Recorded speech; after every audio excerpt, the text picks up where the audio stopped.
Is this really necessary? I said I'd cooperate with you. I have no interest in the words of wanted criminals, especially those skilled in the art of manipulation. So, say what you will. I'm here to witness the divination of the Matrix of Prescience. The Divination Commission has ways of extracting the truth, and they're far more effective than a conversation.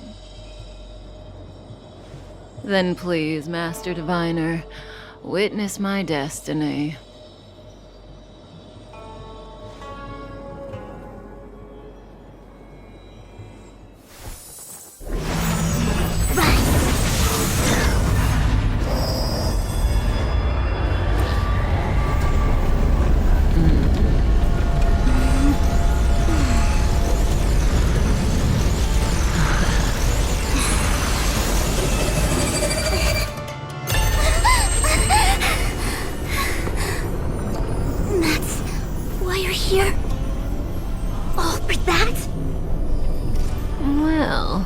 Not what you were expecting.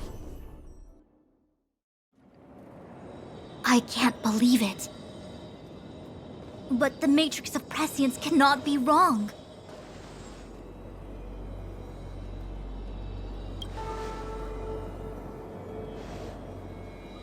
Kafka has nothing to do with the Stellaron, but you... It's you. Absurd! I'd never have thought it.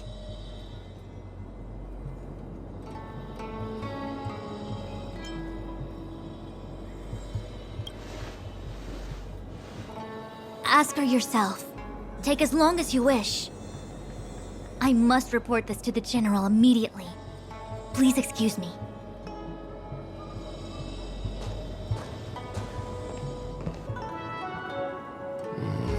You go ask her.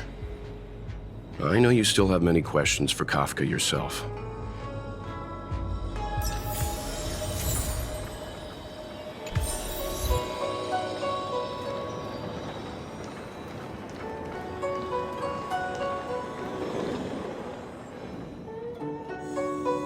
Hi. You haven't changed a bit. I'm sorry you have to see me in such a sorry state.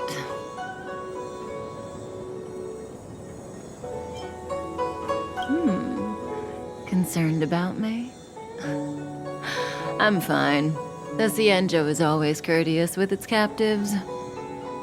I didn't talk to you on the train because I knew you and I would get to talk alone here. Worth waiting for, don't you think? You seem to have a lot to ask me.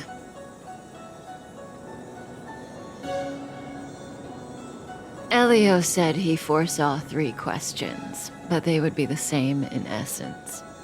If I were to hear one of them, I would then tell you the objective of this trip in all its detail. Since you asked one of the 3 questions, it means everything is going smoothly. Are you ready to hear my answer? Cienjo's Stellaron problem is not directly linked to us. But if you look at it from Elio's perspective, you can't say the Stellaron hunters are completely innocent. We foresaw all this long ago, but chose to remain indifferent until the time was right for us to get involved. Diviner Fu was surprised because she discovered 3 truths. 1.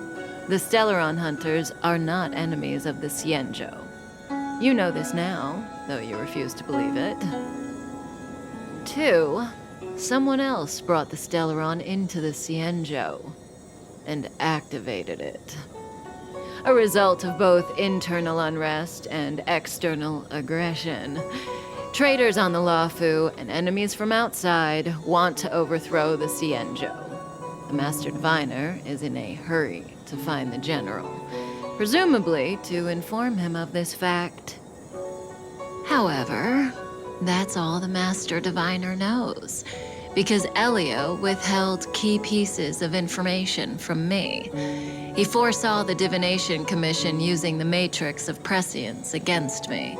To guard against setbacks, He ensured that I knew only what he wanted the Cienjo Alliance to know in this moment. As for number 3, even in their wildest dreams, the Cienjo Alliance could never have guessed it. If the Stellaron Hunters aren't the cause of all this, then why are Blady and I even here? We're here for you.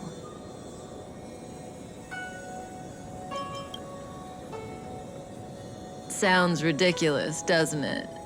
It's no wonder Fu Shen doesn't believe it either.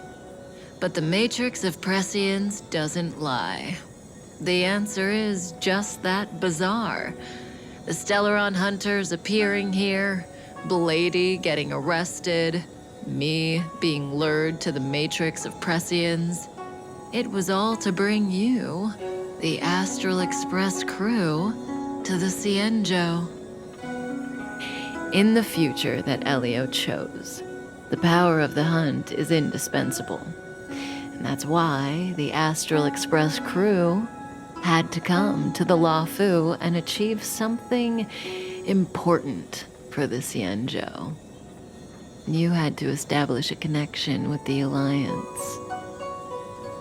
And that's why I had to trick you into coming here. I needed you to meet the Luofu's general in person and to help him resolve the Stellaron crisis. I needed the Alliance to owe you a favor. That way, in the future, at the most critical moment, the Cienjo will offer you their help. What do you think? Surprised? The notorious Stellaron Hunters did all that just to make you a hero of the Cienjo? Quite the plot twist, don't you think?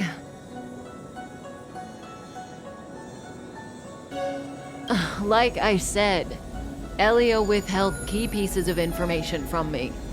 The future holds endless possibilities. Knowing the right thing at the wrong time could spoil all our hard work. There is only one thing I can tell you about the future. In the best and the worst cases, you will eventually have to face Nanook the Destruction. And when that time comes, you will need all the help you can get. It will be a brutal struggle of eonic proportions. Proportions that neither you, nor I, nor the Astral Express will ever be able to reach. In the vast majority of futures, that's when destiny ends. But if we follow Elio's plan, there may be a glimmer of hope on the horizon. You know, even eons can be killed.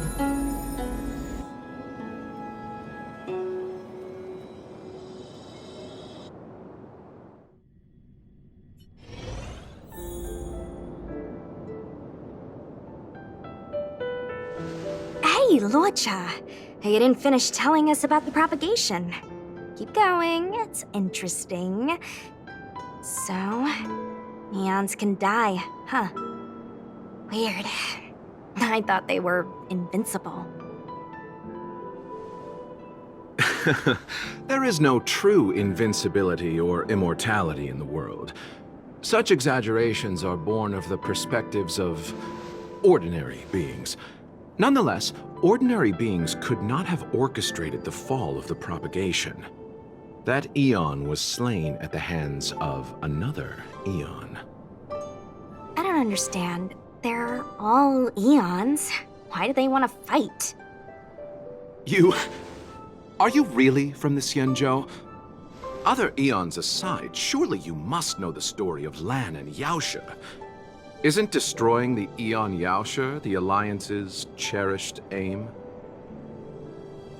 Of course I know. Well, I know a little. My mom made me practice with swords all day.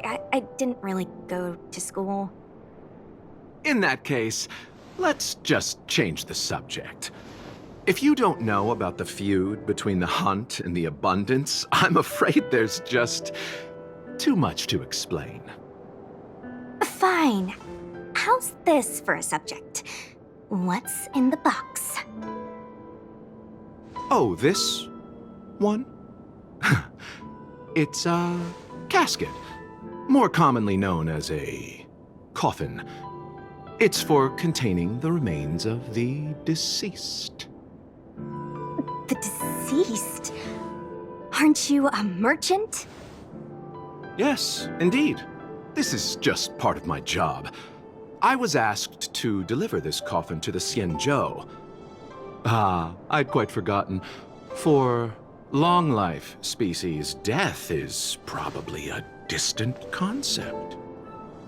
Nope. The Cloud Knights spend a lot of time on the battlefield. Death is a common occurrence. It's just, we don't put bodies in boxes? Coffins. In the Xianzhou, people go to the Hall of Karma in the Ten Lords Commission and consecrate the names and jade abacuses of the dead. It's our way of saying goodbye. The Foxians and the Videodora have their own ceremonies. Foxian soldiers place their dead in star skiffs and then let them drift out into the stars.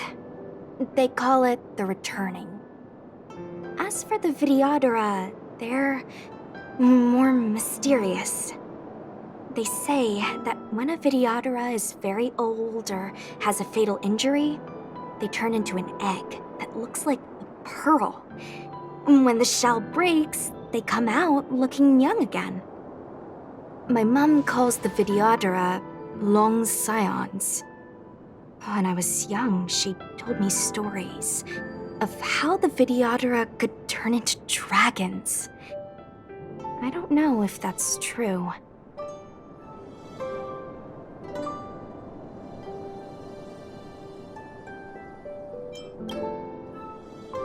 What do you know? Silent but deadly speaks. Your mother is right. The Videodora are long scions. They are descendants of the Eon of Permanence. That was why some, but not all, could turn into dragons. The power was a rare inheritance, passed down only to those who could successfully complete numerous rites and challenges. For the inheritor, it was hard to say whether it was a blessing or a curse. I've heard the story of Long the Permanence and their descendants. Many myths and legends praise the Eon for a rich and immortal life. But for some reason, the Eon disappeared among the stars without a trace. Almost as if they had never existed, leaving only their descendants. Every life has its limit. Even the Eons are not truly immortal and will eventually reach the end of their lives. Let me ask you one more question. Do you know the person in the coffin?